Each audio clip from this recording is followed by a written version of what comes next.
நம்ம இப்போ பார்க்க போகிற தலைப்பு பார்த்தீங்கன்னு சொன்னால் இலக்கண பகுதி. சரியா? நமக்கான இலக்கண பகுதியில் பார்த்தீங்கன்னா என்ன கொடுத்துருக்கோம்னா அணிகள்.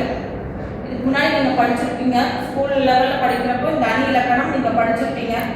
தற்குறி பேச்சணி, இல்பொருள் உவமை அணி, உவமை அணி, சரியா? சொற்பொருள் பின்வரும் நிலை அணி அப்படின்னு சொல்லி நிறைய அணி இலக்கணம் நம்ம படிச்சிருக்கோம். சரி, முதல்ல அணிகள் அப்படின்னா என்ன அர்த்தம்?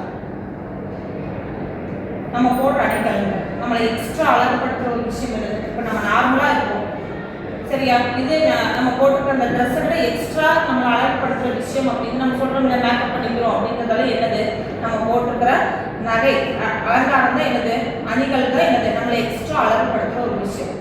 அதே மாதிரி தான் தமிழ் செய்யுள் பகுதியில் அழகு சேர்ப்பது அப்படிங்கிறது சொல்லளவும் பொருளளவும் இருக்கணும். ஒரு சென்டென்ஸ்க்கு எது இருக்கணும், சொல்ற வார்த்தையும் சொல்லழகு இருக்கணும், அதுல சொல்லக்கூடிய பொருளும் என்னது, அழகு தன்மை வாய்ந்ததா இருக்கணும். அதுதான் அணி இலக்கணம். சரியா? அணிகள் அப்படின்னா செய்யுளுக்கு அழகு சேர்ப்பது, எக்ஸ்ட்ரா அழகு சேர்ப்பதுன்றது ரெண்டு விஷயம். ஒன்று சொல் அழகு, இன்னொன்று என்னது, அதுல இருந்து வருகின்ற பொருள் அழகு. ரெண்டு விஷயம் இருக்கும். இந்த அணி இலக்கணத்தை பத்தி முழுமையா நமக்கு சொல்ற நூல் அப்படின்னு பார்த்தீங்கன்னு சொன்னா தண்டி அலங்காரம். இதெல்லாம் நம்ம கேள்விப்பட்டிருக்க மாட்டோம். செய்யல பார்த்தீங்கன்னு சொன்னா எழுத்ததிகாரம், பொருளதிகாரம், சொல்லதிகாரம் சொல்லி நிறைய இலக்கண நூல்கள் நமக்கு இருக்கு. அதே மாதிரிதான் இந்த அணிகளை பத்தி மட்டுமே விரிவா எடுத்து சொல்ற நூல் அப்படிங்கிறது தண்டி அலங்காரம் அப்படிங்கிற நூல் படிச்சோம்னா மொத்தமா அதுல எத்தனை அணிகளை பத்தி ஆசிரியர் சொல்லியிருக்காருங்கிறது முழுமையான நூல். ஆனா நமக்கு இப்ப பாடப்பகுதியில் கொடுத்துருக்கிற அணிகள் பார்த்தீங்கன்னா ஒரு 5 அணிகள் கொடுத்துருக்கோம். சரி, அது முதல் அணிதான் நம்ம இப்ப பார்க்க போறோம், தற்குறி பேச்சணி. அர்த்தம் என்னது தற்குறி பேச்சணி? யாராவது ஒரு விஷயத்தை நம்ம சொல்றோம், அது ஏதாவது ஒரு பொருள் மீது என்னது ஏற்றி கூறுவது. சரியா? சொல்ல வந்த கருத்தை ஆசிரியர் ஒரு பொருள் மீது என்னது தன்னுடைய கருத்தை அதன் மீது சொல்லி மற்றவர்களுக்கு அது புரிய வைப்பார். தற்குறி பேச்சு.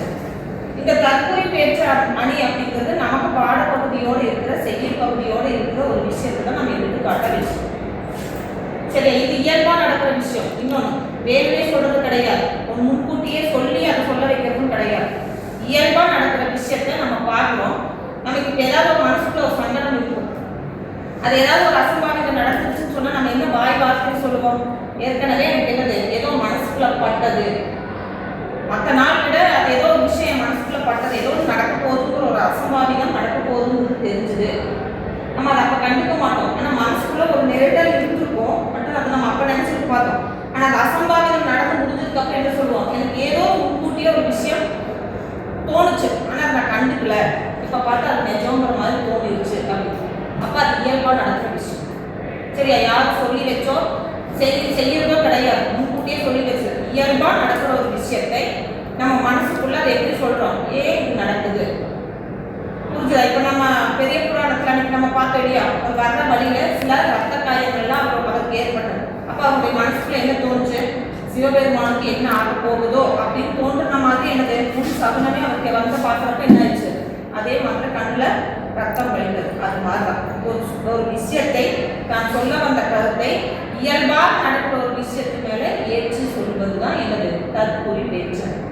சரி, இந்த பாடத்தை நம்ம எங்க பார்த்துக்கணும், ஏதாவது ஞாபகம் இருக்கா? பேருலந்து எடுத்த எழுபது பாரல் என்பன போல் மறுத்து காட்ட. இது ஒரு சிலப்பதிகார பாடம். எல்லா சொத்து பத்து இழந்தாச்சு. யாரே கோவலனும் கண்ணகியும் ஒரு புது வாழ்க்கையை வாழ ஆரம்பிக்கிறான்.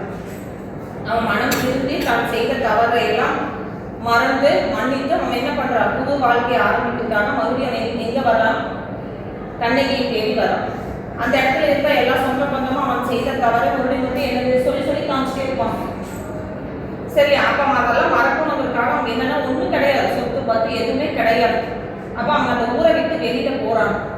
வெளியில போன இடத்துல 4 திசையும் பார்த்தீங்கன்னு சொன்னா அந்த இடத்துல ஒரு வழிகாட்டுதல், இந்த திசைக்கு போகலாமா, தெற்கு போகலாமா, வடக்கு போகலாமா, கிழக்கு போகலாமா அப்படிங்கிறப்ப அந்த ஒரு வழிகாட்டுதலா இருக்கு. சரி, இந்த ஊருக்கு நம்ம செலக்ட் பண்ணி போகலாம் அப்படிங்கிறப்ப மதுரை மாநகரத்துக்குள்ள உள்ள என்ட்ரி ஆயிடும், உள்ள போறாங்க. சரியா? புது நகரத்துக்குள்ள மதுரைக்குள்ள போய் நம்மளுடைய வாழ்க்கை, புது வாழ்க்கை, ஏதாவது ஒரு வாழ்க்கையை தொடங்கி நம்ம வாழ்க்கையை ஆரம்பிச்சுக்கலாம் போற இடத்துல வர பாடல் தான் இது. அங்க உள்ள என்ட்ரி ஆகிறப்ப என்ன நடக்குதுன்னு சொன்னா அங்க இருக்கிற மதில் கொடிகள். சரி, வீட்டுல போட்டுருப்பாங்க அப்படின்னு எடுத்துக்கலாம். அல்லது அங்க இருக்கிற தோரணங்கள், அந்த ஊர்ல கட்டி இருக்கிற தோரணங்கள் எப்படி இருக்குதுன்னா காற்றுல அசைந்தாடும். ஆரையில் நெடுங்கொடி வாரல் என்பன போல. வாரல் அப்படின்னு என்னது? வர வேண்டாம். சரி, அது இயல்பா காற்றுல கொடிகள் அசைந்தாடும். எனக்கு உள்ள போறப்ப என்ன தோணுது? இந்த கொடிகள் எல்லாம் நீ வர வேண்டாம், வந்தா மறித்து கை காட்ட வேண்டாம், நீ வர வேண்டாம், வந்தா உனக்கு என்ன நடக்கும்? உயிருக்கே ஆபத்து வரப்போகுது அப்படின்னு சொல்லி முன்கூட்டியே சொல்வது போல அந்த இடத்துல என்னது? ஒரு அசம்பாவிதம் நடக்குது. ஏதோ பின்னாடி நடக்க போகுது அப்படிங்கிற மாதிரி அது கை அசைத்து காட்டுற மாதிரி இருந்தது. அப்ப அந்த கவிஞர் எது சொல்றாரு? பின்னாடி வரப்போற அசம்பாவிதத்தை குறிப்பால எது மூலமா அவர் ஏற்றி சொல்றாரு? அங்கிருக்கிற மதுமேல் வளர்ந்திருக்கின்ற கொடிகள், காற்றில் அசைந்தாடுகின்ற கொடிகள். நம்ம எப்போ ஒரு ஊருக்கு போறோம், ஒரு வீட்டுக்கு போனோம்னா என்ன சொல்லுவோம்? வாங்க வாங்க அப்படின்னு சொல்லுவோம். இது எப்படி இருக்குது? வந்தா உயிருக்கு ஆபத்து இருக்குது, வர வேண்டாம் சொல்வது போல அந்த கொடிகள் அசைந்தாடுகிறது. இதுதான் அந்த பாடம். அப்ப கவிஞர் பின்னாடி நடக்க போற அசம்பாவிதத்தை மனசுக்குள்ள ஒரு கொடி மீது ஏற்றி என்னது சொல்லியிருக்கான். இதுதான் என்னது? தான் சொல்ல வந்த கருத்தை இயல்பாக நடக்கிற ஒரு பொருள் மீது ஏற்றி கூறுவது தற்குறி பேச்சு. சரியா? அர்த்தம் புரியுதா? தற்குறி பேச்சு அர்த்தம் புரியுதா? பேருல நீண்டு உயர்ந்து இருக்கின்ற கொடிகள், அதாவது மதில இருக்கின்ற அந்த கொடிகள் அசைந்தாடு நெடும் கொடிகள். அந்த கொடி என்பது என்னது? போயிட்டே இருக்கும். ஒரு விஷயம் கிடைச்சுன்னா அதை தாண்டி தாண்டி கொடிகள் போயிட்டே இருக்கும். பாரல் என்பது போல காற்றில் அசைந்தாடு வர வேண்டாம் என்பது போல அது முன்கூட்டியே சொல்லுது. இதெல்லாம் நம்ம பார்ப்போமா? கொடிகள் அசைந்தாடுறதுன்னு நம்ம யோசிப்போமா? ஒன்றும் சொல்ல மாட்டோம். அப்போ முன்கூட்டியே அந்த நகரத்துக்குள்ள உள்ள வரவே என்னது? இந்த இயற்கையான ஒரு விஷயத்தை காட்டிவிட்டது. அதை கவிஞர் எப்படி சொல்றாரு? முன்கூட்டியே இயற்கையா அவங்களுக்கு சொல்லிருச்சு அப்படின்னு சொல்லி தன்னுடைய கருத்தை எதன் மீது? மதில் மேல் இருக்கின்ற கொடிகள் மீது ஏற்றி கூறியிருப்பது தற்குறி பேச்சு.